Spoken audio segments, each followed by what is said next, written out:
لو أطفالك أول سنة يصوموا وعايزة تعوديهم من غير ما يتعبوا، تعالي أقولك تعملي إيه.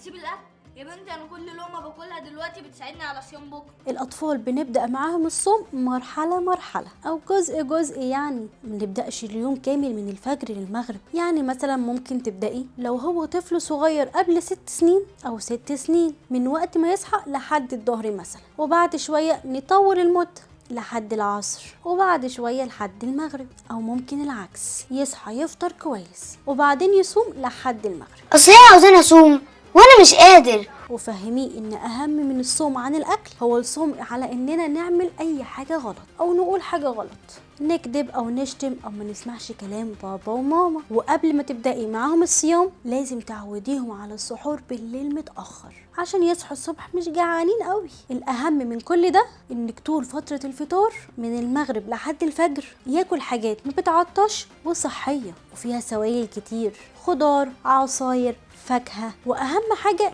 انتي وباباه هو النموذج اللي هيمشي عليه. لو شاف الصيام هيخليكوا اهدى والطف وحلوين هيحبه، ولو شاف روحكوا في مناخيركوا وانتي متعصبة من المطبخ وهو متعصب عشان مشربش الشاي والنيكوتين هيكش من الصيام. فخدوا بالكوا كويس.